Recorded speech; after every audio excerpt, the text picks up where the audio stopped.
Hey guys, what is up? It is me, Pagey, here once again with another video on the whole Green Arrow and the Canaries fiasco? Maybe that's a good word to use, who knows? So yeah, Arrow ended its 8-season run towards the beginning of this year, which was of course sad to see, but they did have a good run. But in the second last episode of that final season, we had the backdoor pilot to a potential spin-off, which would focus on the daughter of the Green Arrow, that of course being Mia Smoke, or Queen, she changed her name I think, who would take up the mantle and be joined by Laurel Lance and Dinah Drake, the two Black Canaries or Canaries in the Arrowverse. Now the backdoor pilot aired and it was mixed in regards to response. For me it was okay, it had some good bits and some pretty bad bits as well, which wasn't a red alert or anything because they seemed like things that would probably only have existed in that pilot episode, and then in episodes to come afterwards, those bad bits wouldn't have been there and we would have got a more normal season and better season from it. But since that point, nothing has really been said publicly. There has been like constant chatter through the grapevine, if you want to call it,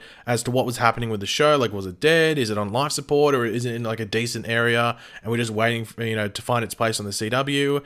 Well, we're going to be going over it in this video, and there's some interesting stuff to talk about. But of course, throughout the video, be sure to let me know your various opinions in the comments section down below.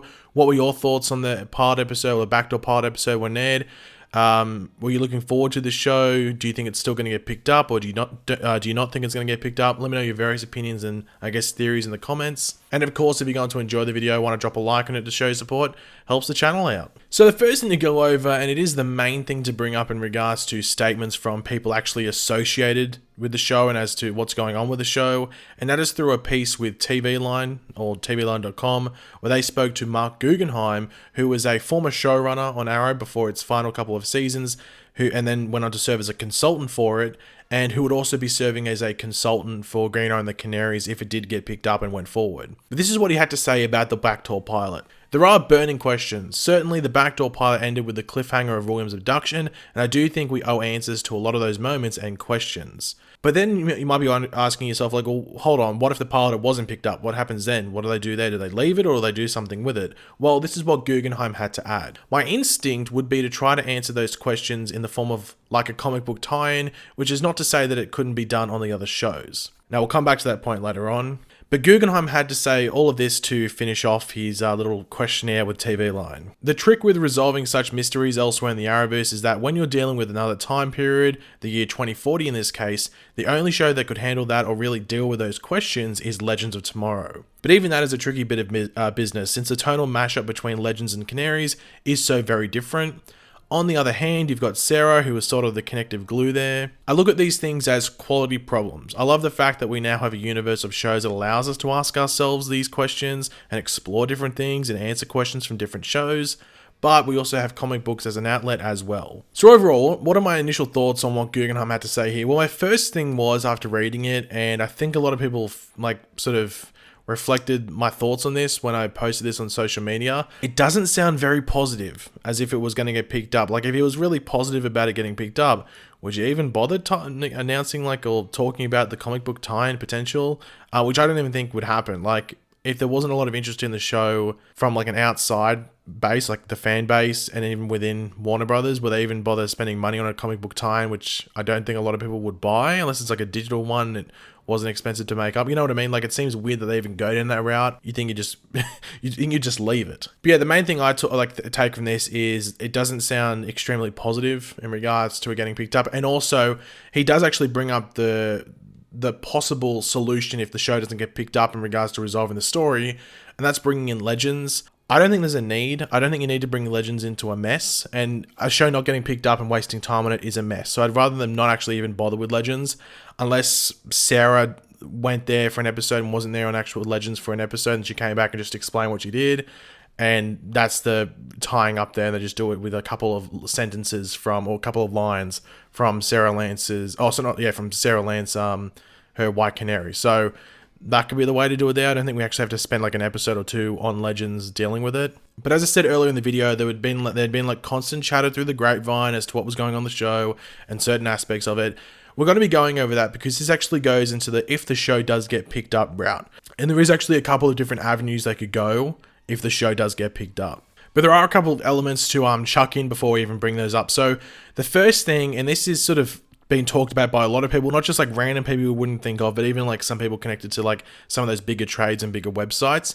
And that's that Catherine McNamara seems to not be attached to the Mia Smoke or Mia Queen, whatever you want to call her, role going forward. So if the show does get picked up, she will not be on the show. Now, this brings up a question as to whether they recast Mia, which will be one of the options, which we'll talk about in a second. So don't think I've just skipped over that. Now, from what we know, the show originally, when Catherine McNamara signed on, like the spin-off, might I say, was meant to be that future Team Arrow. So the one we saw in season 7, not the final season, but season 7. So it was like that bleak future, everything like that. That was going to be the spin-off. Obviously there was a bad reception from it from viewers because we got to see it in the flash forwards. I'm like, okay, it started off well and then just sort of got worse and worse every episode. So obviously they were like, okay, no one's really liking this. Let's change it up.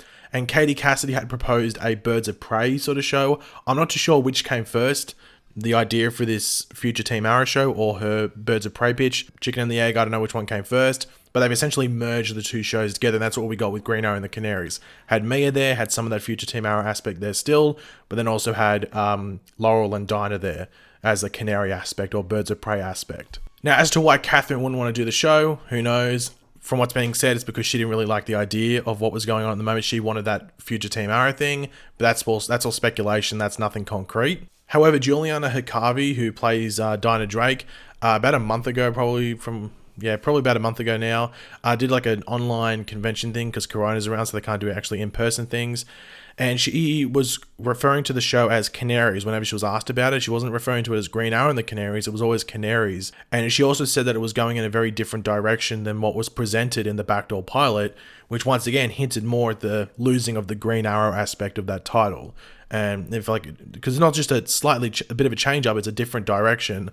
So that's what that hints at. Like, there will no longer be a Mia Smoke character on the show by the sounds of it. But going forward, if the show does get picked up, what could the show be based on now? Now, as I sort of did reference there before, they could recast Mia. However, due to Juliana's references to the show being Canaries and going a different direction, it's a very unlikely thing that they're going to recast Mia and then we're going to get the same show that was planned because, for those that don't know, the only reason that Mia Smoke is pretty much a character, or at least as relevant and as big as she is, or at least they try to make her as big as she is because Catherine McNamara is in the role. The CW really wanted Catherine McNamara to be like a new like star on their network. Obviously, it hasn't worked out here, so they probably won't recast Mia unless they could get another bigger name that they feels in the same area as Catherine McNamara. The next option is Laurel and Dinah stay in the future. So where we saw them in 2040, they stay there and they just do what the show was going to be, but retcon Mia out of the show.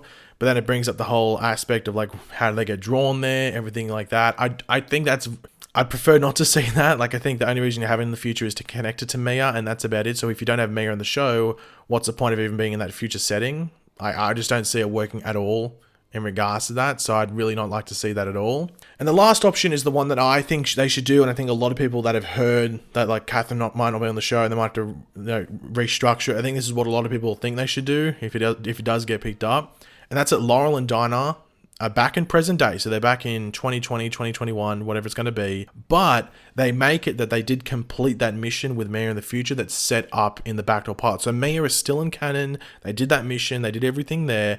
So what they set up in that backdoor pilot actually happened. But we get like a quick recap of sorts, whether they do actually film stuff or it's all verbal with like a Katie Cassidy as Laurel voiceover or something like that. Then we have one or two, depending, other female characters brought into the team. So I have Laurel, Dinah, and then one or two new people. Maybe we could have one pre-existing hero, someone like Emiko Queen, or Amiko Queen, however you want to pronounce it.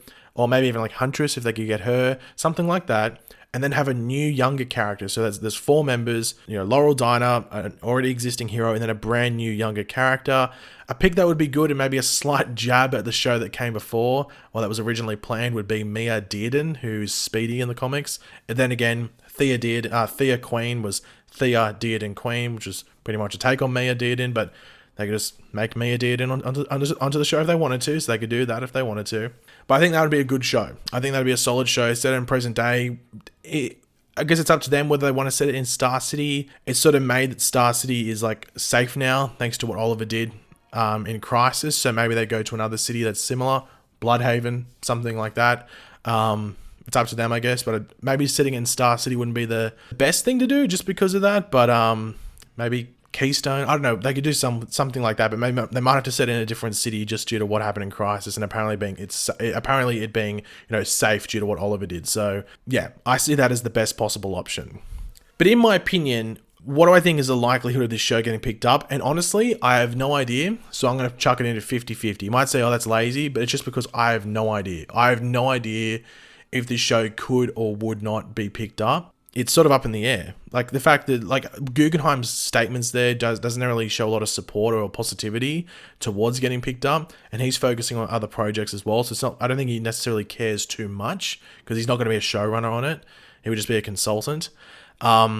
So I just say 50-50, honestly. And it also depends on Corona, whether they can get pilots filmed and stuff, because they already have cast here. It might be an easy thing for them to do. I don't know. But yeah, I'm going to chuck 50-50 in there because I just have no real idea, to be completely honest. But yeah, guys, thanks for watching. Hopefully you enjoyed the video. If you did, it'd be awesome if you could drop a like on it to show support. Let me know your various opinions in the comment section down below. Do you think Green Arrow and the Canaries, or the Canaries, will get picked up, whatever it's going to be called?